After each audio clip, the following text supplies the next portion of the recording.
Hey everybody, it's Cali STI here.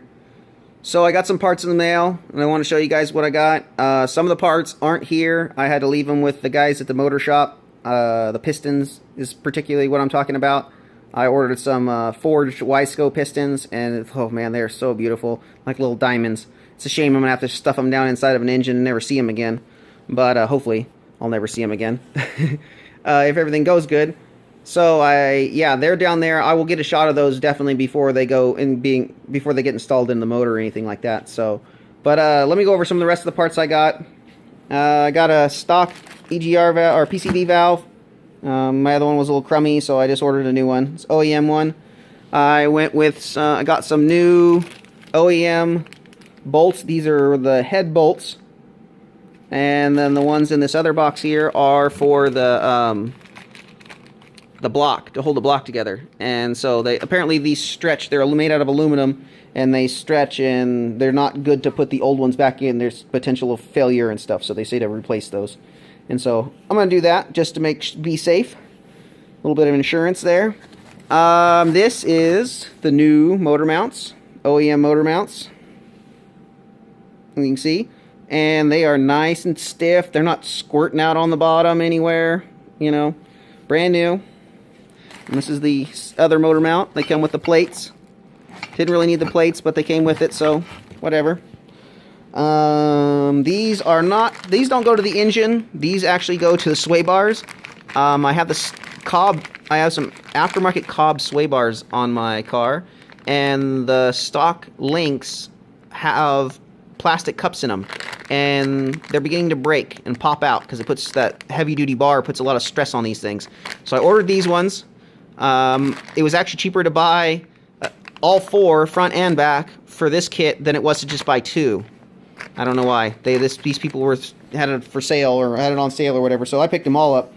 I really needed a set of back ones anyways. I have the Cobb ones on the back of the car, but they're like the roller bearing style, and they're starting to get worn out, so they clunk up and down when you drive up and down the road, like a bumpy road. If you're on smooth pavement, you don't really hear it. Under heavy load, when you shift real hard, sometimes you can hear them clunk too.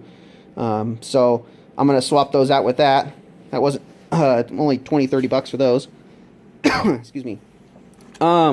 These are performance bearings. These are the rod bearings, and these are manufactured in Australia, which I was kind of crazy to see. Usually you don't see stuff that's Japanese cars that are made in Australia, but apparently these are really good. I talked to the guy that I dropped the motor off with, and he really recommended these too. He actually recommended these, didn't even know I had them, and I was like, oh yeah, I already got those. So he was pretty cool. So I got the rod bearings and the crank bearings. So, and they got some kind of hardened back on them and everything. They're supposed to take a lot more stress and heat and all that stuff. So we'll see how those go.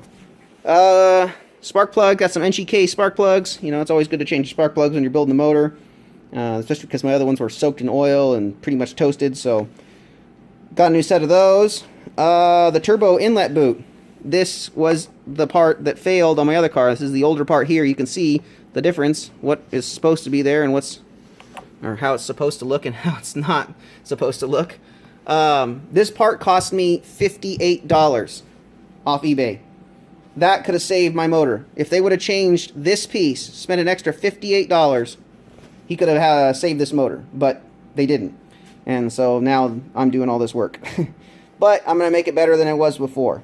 So, one of the other things was the cracked housing on the turbo here. You can see it has a very small crack at starting.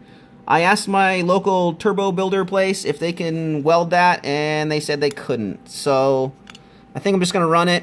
If it starts to get worse, I'll spend the money and buy a new one.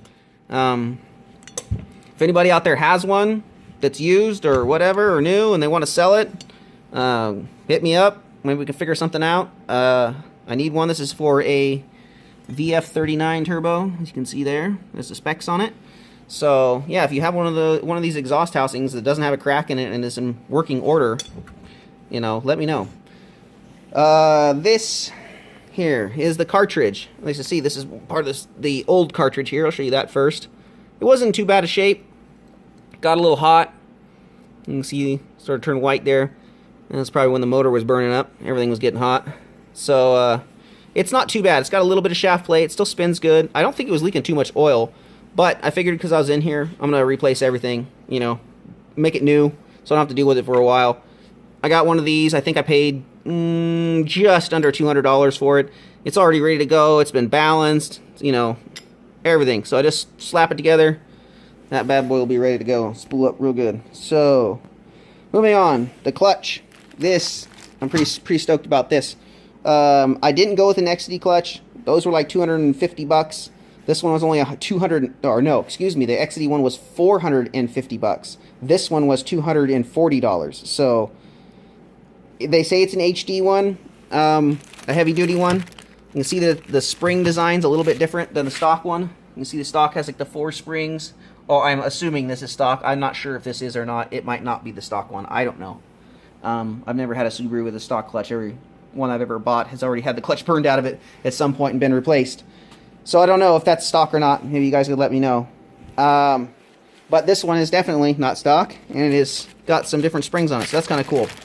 The other thing I'm mainly stoked about is this flywheel. This flywheel weighs 3 pounds less than that flywheel.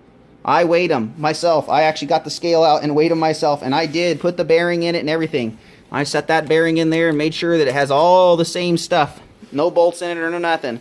And weighed them. It was over 3 pounds different. 3.1 or 3.2 pounds, I believe. So that's a lot of weight off the crankshaft. So I'm really happy about that. And then the pressure plate. It's just a stage 1, so it's not nothing super stiff or anything like that. So, but it's got a new pressure plate. Came with a throwout bearing. Came with that, and it came with an alignment tool, which is in the box. So yeah, I'm stoked about that. The other thing I want to talk about too is lightning that I've taken some weight off of is the pistons. Well, I'll show those later on. Like I said, they went to the engine shop. I weighed those compared to these stock pistons, and I did weigh the one. I didn't weigh this one, of course, because it's missing some metal and it's probably a little lighter. So I weighed one of these. It's undamaged, and I did weigh it with the wrist pin bearing in there. And these ones have 1 clip in the side there, and 1 clip missing, and the rings in there. I took the rings out of the package, set them on top of the new piston, put the bearing in, or the wrist pin thing in there, and put 1 clip on there, so they were identical. They had the same amount of hardware on them, and the Wiseco pistons were 1.35 ounces lighter per piston. So that's several ounces off of just the pistons.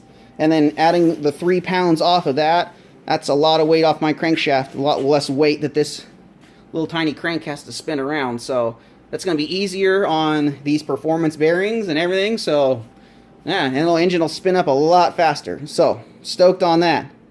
The other thing, I got a whole engine gasket kit for a EJ257 motor. This is the part number. This is you know, obviously a Subaru factory parts. This is probably the best thing to go with when you buy, or when you're assembling the Subaru motor.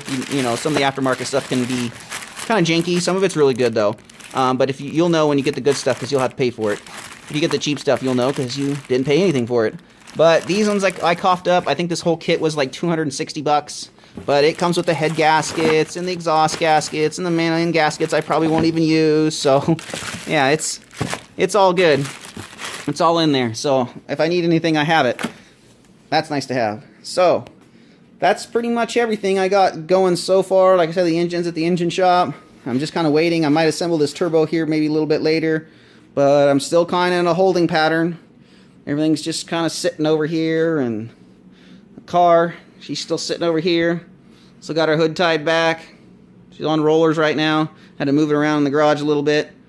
I went through and sprayed out the engine well, kind of cleaned it out. I don't remember if you can see some of the other shots of this. It's a lot dirtier.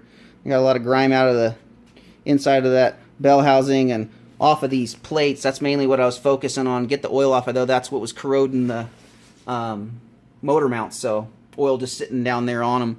So I got everything all nice and clean.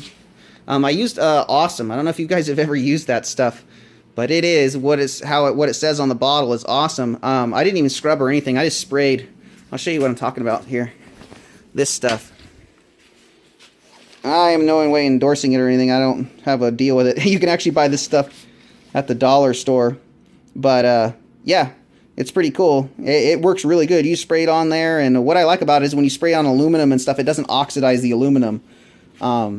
at all. Kind of like super clean can really oxidize aluminum and stuff. So kind of not good for that. And then you can see on here, even on my tranny and stuff, it just cleans it off. That was it was really greasy and dirty right there. It had stuck on grease and everything. You can still kind of see some of it, but it cleaned it good. I no scrubbing at all. Sprayed it down on there, let it sit for 20 minutes or so, and sprayed it off with the hose. Did all of it.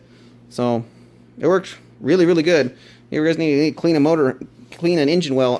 One thing I would suggest with it too is if you buy it at the dollar store, at least at the dollar store I go to, it comes in 2 different size bottles. It comes in one bottle that's a squirt bottle and it's smaller, and it comes also with a big bottle that doesn't have a sprayer on the top. And so what you should, and they're both the same price because it's a dollar store. So what you do is you buy the one bottle with a sprayer, and then buy 4 or 5 of the big bottles that don't have a sprayer on them that are larger, and then you just use that when you finish the small bottle. You just take the sprayer off and put it on the big bottle, and then just continue to do that as they run out, and you'll get a lot more out of it that way. So little dollar store cheat.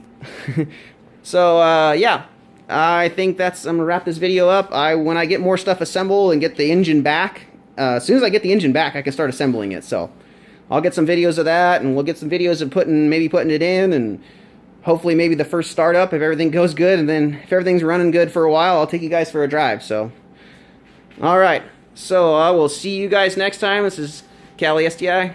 Peace.